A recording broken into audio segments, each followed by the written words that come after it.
Hello students, today we will do transcription again by NCERT book. Yesterday in our last class we have done transcription, but I will do it again with your NCERT. That was a brief introduction of transcription, how it takes place. Now we will do it from NCERT. Okay, so first we already know that what is transcription. Transcription बच्चे क्या होता है आपका कि आप देखते हैं process of copying genetic information from one strand of the DNA into RNA is termed as transcription. Here you can see this the definition.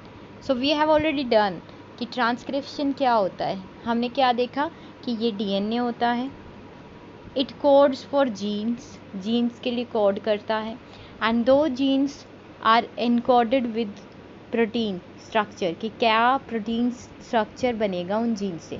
तो first that gene, that part of the DNA need to be transcribed into RNA. तो वो जो part है gene का जो आपका last में protein में एक्सप्रेस करेगा, उस जीन को फर्स्ट क्या होना पड़ेगा, it should be copied into RNA की फॉर्म में उसकी कॉपिंग होगी. तो यहाँ पे डीएनए के पार्ट, तो हमने क्या देखा था, DNA have 2 strands with polarity 5 prime to 3 prime, 3 prime to 5 prime. तो हमने देखा 3 prime to 5 prime and 5 prime to 3 prime. Okay, here the principle of complementarity governs the process of transcription. What I want to say here is, or what the book want to say is that complementarity governs the process of transcription. What does it mean? It means that कि if this is DNA, अगर ये DNA है आपका और ये आपका 3 prime to 5 prime strand है, तो इसके जो कॉम्प्लीमेंट्री बेस पेयर्स होंगे वो ऐड होंगे आरएनए में.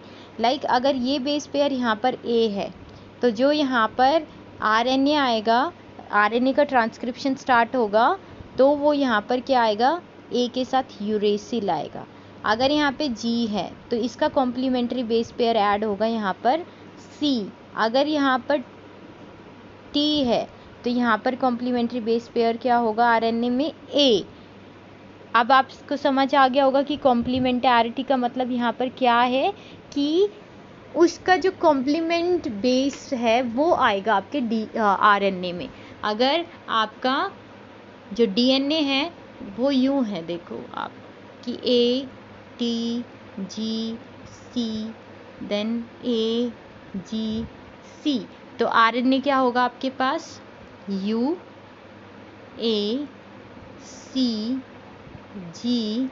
यहाँ पर ए है तो क्या आएगा बच्चे, U, because we know that in RNA क्या होता है, यूरेसिल होता है instead of thymine.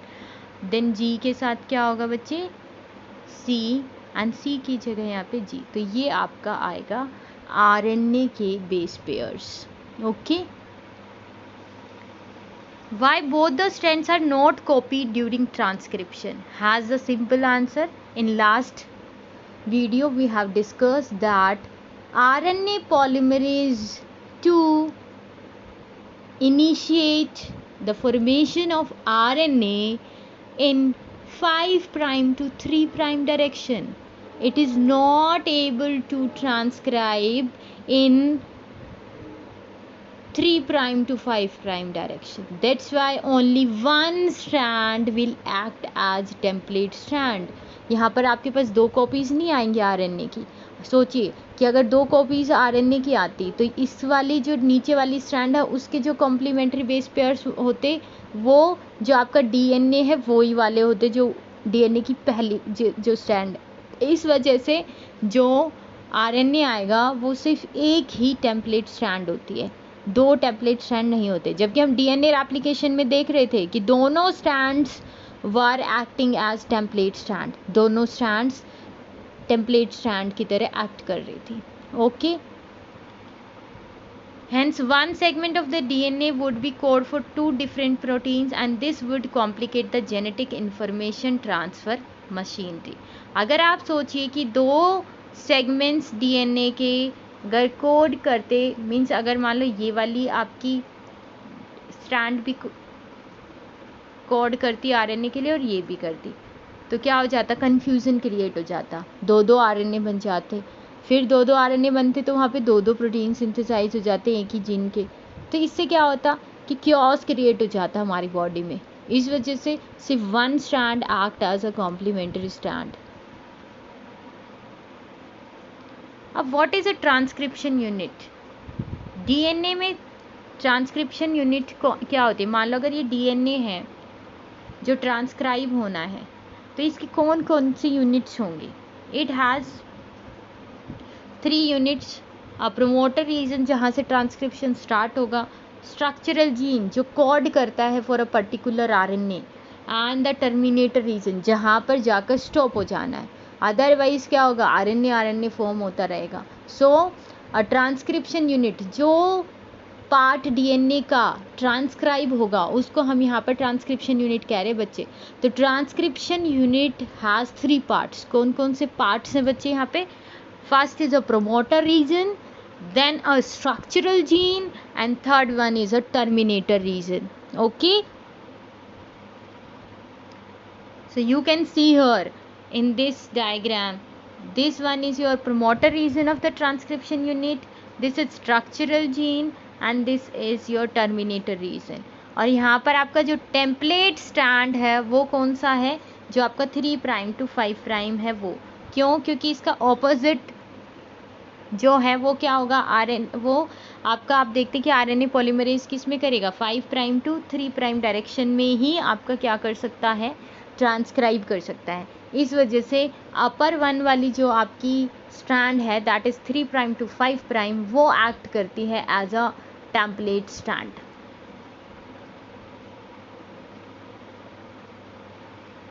So promoter region is towards, आपका किस तरफ होता है, 5' एंड की तरफ होता है, अपस्ट्रीम। ठीक है। DNA, अब आपका स्ट्रक्चरल जीन क्या होता है? DNA sequence that provides binding site for polymerase, it is the presence of a promoter in a transcription unit. Promoter region होता है, वहाँ से वो इनिशिएशन करती है ट्रांसक्रिप्शन का। अगर प्रोमोटर रीजन नहीं होगा तो it will not transcribe, the RNA नहीं बनेगा आपका। ठीक है। अब transcription unit and the gene. A gene is defined as the functional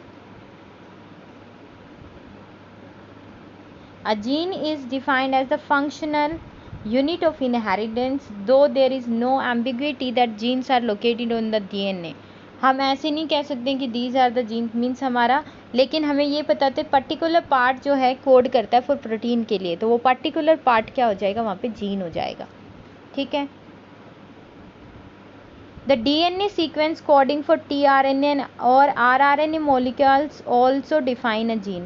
चाहे वो mRNA को फॉर्म कर रही हैं, चाहे वो RNA को फॉर्म कर रही हैं, चाहे वो tRNA को फॉर्म कर रही हैं, तो वो भी जीन्स ही हैं जो कोड करते हैं rRNA के लिए, tRNA के लिए। So, however, by defining a cistone as a segment of DNA coding for a polypeptide, the structural gene in a transcription unit could be as monocistronic. आप देखते हैं कि सिस्ट्रॉनिक, मोनोसिस्ट्रॉनिक किस में होता है, यूकैरियोट्स में होता है, और पॉलीसिस्ट्रॉनिक होता है किस में, आपका प्रोकैरियोट्स में। ठीक है।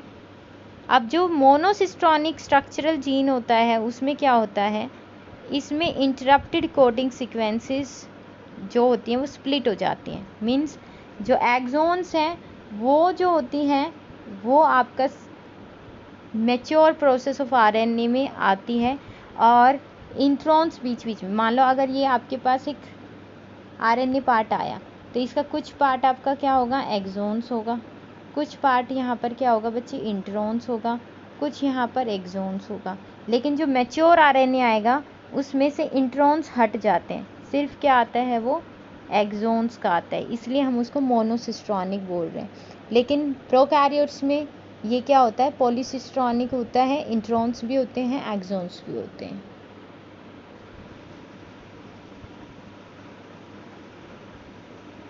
अब आप यहाँ देखेंगे कि कैसे टाइप ऑफ आरएनए होता है और process of transcription.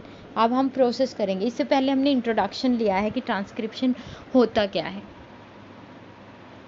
In bacteria there are 3 major types of RNA, mRNA, transfer RNA and ribosomal RNA. हमारे पास 3 टाइप ऑफ कैटेगरीज हैं आरएनए की, that is your mRNA, tRNA and is your rRNA, that is ribosomal RNA. ठीक है, so the mRNA provides a template, tRNA bring amino acids and read the genetic code, and rRNA plays structural and catalytic role during translation. Basically हम क्या देखते हैं, जो ribosomes हैं बच्चे, ribosomal RNA से ही बनते हैं, तो इसलिए आपका 3 तरह के मैसेंजर आरएनए तो इन्फॉर्मेशन को कैरी करता है, टीआरएनए उसको क्या करता है, ट्रांसलेट करने में हेल्प करता है, मीन्स ट्रांसलेट का मतलब क्या है, वहाँ पे प्रोटीन फॉर्म करने में हेल्प करता है, और आरआरएनए जो है वो राइबोसोमल फॉर्म में, जैसे कि आरआरएनए से राइबोसोम बनता है, और राइबोसोम से आपको पता है कि प्रोटीन सिंथेसिस करते हैं, इसलिए तीनों का ही इम्पॉर्टेंट रोल है, चाहे वो मैसेंजर आरएनए है, टीआरएनए है और आरआरएनए, तीनों मिलकर जब काम करते हैं तब प्रोटीन सिंथेसाइज होता है। There is single DNA dependent RNA polymerase that catalyze transcription of all types of RNA in bacteria. अब ये आप देखिए कि क्या होता है आपका जब ट्रांसक्रिप्शन होता है। First initiation process, elongation and termination. हमारी 3 मेन प्रोसेसेस होती हैं ड्यूरिंग ट्रांसक्रिप्शन। फर्स्ट इनिशिएशन होगा, मीन्स आरएनए सिंथेसाइज होना शुरू होगा। इलोंगेट मीन्स चेन फॉर्म करेगा आरएनए की। फिर आपका टर्मिनेटर रीजन पर आकर वहाँ पर आरएनए पॉलीमरेज जो है वो स्टॉप हो जाएगा और वहाँ पर आपका क्या हो जाएगा, आरएनए फॉर्म होना बंद हो जाएगा। तो आप यहाँ पर देख सकते हैं कि फर्स्ट मान लो ये आपका डीएनए है, अब यहाँ पर 3 प्राइम टू 5 प्राइम वाली आपकी टेम्पलेट स्ट्रैंड का काम कर रही है, तो वहाँ पर प्रोमोटर रीजन पर क्या होगा बच्चे, फर्स्ट सिग्मा फैक्टर बाइंड करेगा। जो सिग्मा फैक्टर है वो वहाँ पर काम करता है इनिशिएशन का, कि जब सिग्मा फैक्टर वहाँ पॉलीमरेज एंजाइम के साथ जाता है तो वो इनिशिएट करता है। अगर sigma factor will not be present there, it will not initiate the process of transcription. RNA polymerase will not initiate the transcription process. फिर हम देखते हैं कि आपका जो आरएनए पॉलीमरेज है वो स्ट्रेच फॉर्म करता है। देखिए आप यहाँ पे आरएनए फॉर्म हो रहा है आपका। फिर लास्ट में क्या आएगा, आपका जो टर्मिनेशन पॉइंट है वहाँ पर आपका रो फैक्टर जाकर बाइंड करेगा और वो कर देगा वहाँ पर स्टॉप, मीन्स हमारा लास्ट स्टेप होगा, दैट इज टर्मिनेशन।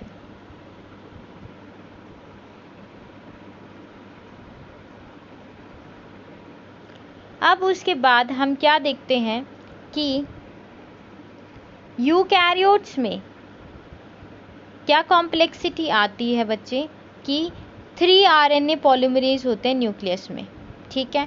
तो आरएनए 1 पॉलीमरेज, ये बहुत बारी क्वेश्चन पूछे जाते हैं, आरएनए पॉलीमरेज 1 ट्रांसक्राइब्स आरआरएनए, वो आरआरएनए को ट्रांसक्राइब करता है।